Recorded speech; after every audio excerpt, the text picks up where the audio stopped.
ድምፃዊ ቴዲ አፍሮ በዛሬው ዕለት በቀድሞ ማናጀሩም አዲስ ገሰሰ ስርዓተ ቀብር ላይ ተገኝቶ ነበረም። እንደሚታወቀው እንግዲህ የድምፃዊ ቴዎድሮስ ካሳሁን ወይንም ቴዲ አፍሮ የቀድሞ ማናጀር የነበረው አዲስ ገሰሰ ህይወቱ ማለፉ ተነግሮ ነበረም። እናም ድምፃዊ ቴዲ አፍሮ ከጠባቂዎች ጋር የቀብር ስነ ስርዓቱ ላይ የተገኘበት ይሄ ከላይ የምትመለከቱት ቪዲዮም በማህበራዊ ሚዲያ ላይ በከፍተኛ ሁኔታ እየተሰራጨ ይገኛል። አንጋፋው የኪነ ጥበብ ሰው አዲስ ገሰሰ በዛሬው ዕለት ስርዓተ ቀብሩ ተፈጸመ።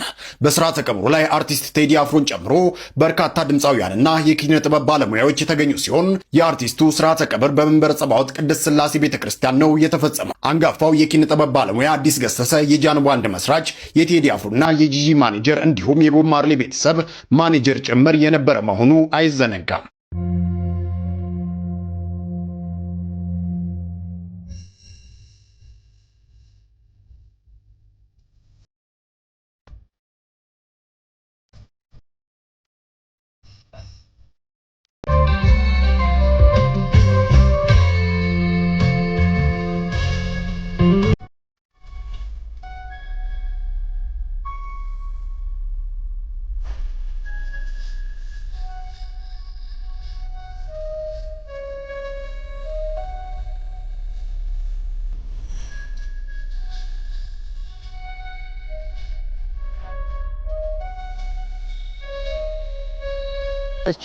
ዩኒቨርሲቲ ሆኜ አንዲት ብስክሌት ነበረችኝ። አፍሮ ይሄን ያክላል።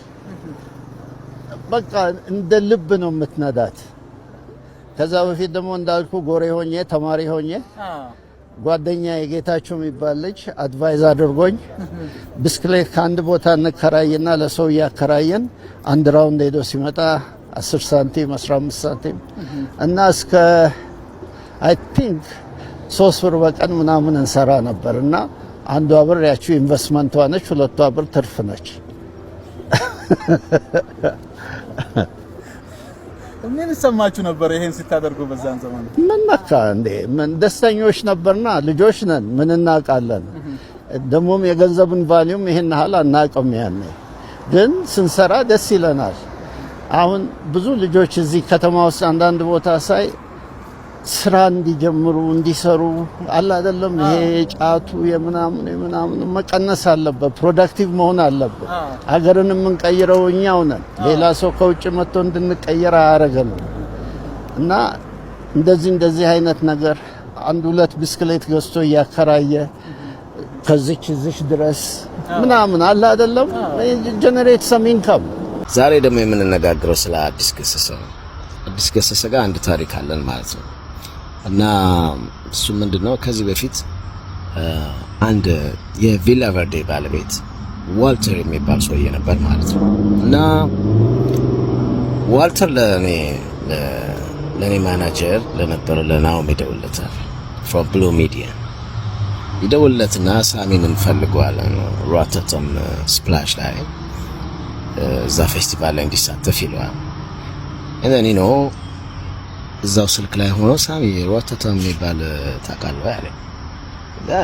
what that's the biggest festival reggae festival እና በጣም ኤክሳይት የሚያደርግ ነገር ነበርና እዛ ላይ አንተ እንድትሳተፍ ይፈልጋሉ ምናምን ይለኛል ማለት ነው።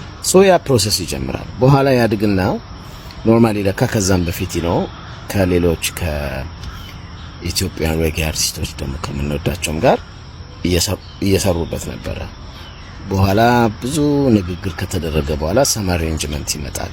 ኢትዮጵያ የሚል ታይትል ይሰጠውና ያሉ የኢትዮጵያ ሬጌ አርቲስቶች እዛ ስፔን ሄደን ሮተርዳም ሰንስፕላሽ ሬጌ ፌስቲቫል ላይ እንድናቀርብ ስራችንን ማለት ነው። በዛ ድርድር አንዱ በጣም ባኬን ቮርስ ሲያነጋግር የነበረው እንትን ነው። እዛ ብዙ ጊዜ ፌስቲቫል ላይ ትልልቅ ፌስቲቫሎች ላይ ምናምን ቴንቶች አሏቸው እና እዛ ቴንት ውስጥ ማረፍ ምናምን የተለመደ ነው። አብዬ እኔ ያኔ እንደዛ ቴንት ገለመሌ ማቀል ነገር የለም። ሶ ያ ዋልተር ከናኦም ጋር ከኔ ማናጀር ጋር ሲነጋገሩ ለምን ቴንት ውስጥ አትቆዩም? አንደኛ ትልቅ ቦታ ስለሆነ ለፌስቲቫሉም በቅርበት ሆኖ ምን ብሎ እኛም ለናንተ any access ለማድረግ ፕሮቫይድ ማድረግ ያለብን ለማድረግ የሚመቸን እንደዛ ነው ይለዋል። ከሎጂስቲክም ከምንም አንፃር በኋላ ለኔ ሲነግረኝ ነው እኛ ቴንት ውስጥ አንቆይም አልኩኝ ማለት ነው። ቴንት ውስጥ አንገባም ስል ያው ከናውም ጋር ብዙ ይነጋገራሉ። አይ እኛ አንፈልግም ይላል። ከኔ ሳይድ 1-4 ሆነን ነው የምንሄደው።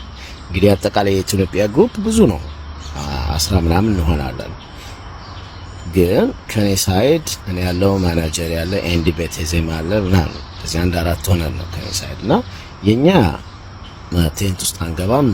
በኋላ አይ ያው እናንተ እንትን ለማድረግ አንችልም ወይ ብቻ ብዙ ሲኖር አንድ ቀን ያ ዋልተር የሚባለው ይደውልልኝና ሳሚ this is ዋልተር ይሄ የዚህ ቴንቱን ጉዳይ ማውራት አለብን ይለኛል። አይ እኔ ፐርሰናሊ የኔም ክሩ ምናምን እዛ ቴንት ውስጥ አይገባም ሆቴል ነው ምን ሆነው አልኩኝ ማለት ነው። በኋላ ስንነጋገር የኔን ነገር የተረዳኝ ስላልመሰለኝ ምን አልኩኝ እንደው you know what just እንደው ለምን አይቀርብም አልኩት ማለት ነው። በቃ ግድ የለም እንትስ ለካ ላውድ ስፒከር ላይ አድርጎ ነው የሚያወራኝ። ያኔ ሆሎ ቆይ የሚል ድምጽ ሰማኝ ማለት ቆይ ሳሚ ቆይ ምናምን የሚል ድምጽ ሰማኝ። ማን ነው የሚያወራኝ ነው አማርኛ ስለሆነ ማን ነው ማለት ሳሚ አዲስ ገሰሰ ነኝ ይለኛል። አዲስ እንዴት ነህ ሰላም ነው ወይ እየሰማህ ነበር እንደ አንተም ነው? አይ ያው ማለት ይኸውልህ ሳሚ አለኝ እኔ ብዙ አመት ያን ሰርቷል ከዚህ ጌማር ላይ ጋርም ሰርቷል ደግሞ በሀገራችንም ከምንወደው በቴዲ አፍሮም ጋር ሰርቷል ነው ጃኖ ባንዶች ጋር ደግሞ all that ግን ከዛ በፊት ያለውን ያው ይሄ የውጭ ሀገር ኤክስፒሪየንስ ስለሆነ የእንትኑን ነገረኝ ማለት ነው። ይገርማል ከዚህ በፊት ከዚህ ጌማር ጋር ስንሰራ ያኔ ማኔጅ በማድረገው ጊዜ አንድ ፌስቲቫል እንሄዳለን አለ። ፌስቲቫል ነውና እነዚሁ ፌስቲቫሉ እንደዚህ ቴንት ፕሮቫይድ ያደርገናል አለ። ግን እዚህ ጌ ስለሆነ ያኔ ቴንት ውስጥ አልገባም ብሎ ሆቴል ሄዳል። ከዛ እኔ ደግሞ እንደዛ የቴንቱ ምኑ ይመቸኛል አለ። የቪአይፒ አክቹሊ በቪአይፒ ሴክሽን ፈጥረው ነው ያ ቴንቱ እንጂ ዝም ብሎ እንትንም አይደለም የሆነ እንትን አለ እኮ። በኋላ እዛ ቴንት ለኔ ተደረገልኝ ያለ አስተካከልኩኝ ምናምን ለክሩም ለባንዱም ለምኑም በቃ ሴትአፕ ተሰራ አለ።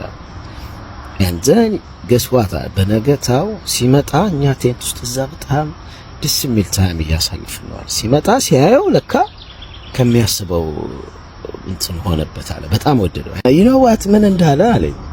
ምን አለ ስለው where is my tent አለኝ አለ። በኋላ ተሯሩጠን ተጠናል እና አንተም ስትሄድ እዛ where is my tent እንዳትል አለኝ። ሳኩና እንግዲህ ለብሬ አዲስ ይቅርብ እኛ ሆቴል ነው የምንቆየው እና ግን ከዛ ስንሄድ ኮላችንም ይሄ ኢትዮጵያ ግሩፕ በጣም እኮ የምንወዳቸው ለሃይለሩት ጆኒ ዋጋ ራስ ጆኒ ምናምን ያሉበት ነው ትልልቆቹም እና በኋላ ቼሌናም ነበረችበት ምናምን በኋላ ምን ይላል እዛ ስንሄድ በባስን በምንም ማሪ ብራዘርስ ነው ባንዱ የነበረና where is my tent ምናምን እያለን እንሳሳቅ ነበር ማለት ነው። እና ግን ዝግጅቱ እንዲዘጋጅ በጣም እንደ ግሉ የነበረው እሱ ነው።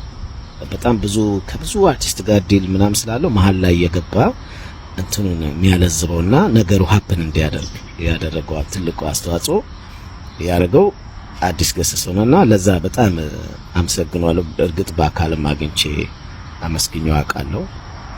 አሁን እንግዲህ በህይወት ተለይቶናል። ሬስት ኢን ፒስ። ግን በኔም ህይወት ውስጥ ያለፈ ሰው ነው ለማለት በትንሽም ቢሆን ያለፈ ነውና ለዛ ምስጋናዬን ብዙ ጊዜ አቅርቤለታለሁ። ያ ትሪቢዩት የግድ ያስፈልጋል በህይወታችን ላለፉ ሰዎች በቆምም ያሉትን ነገሮች ማስታወስ ያስፈልጋልና በጣም ትልቅ ሰው ነበረ ለማለት ነው።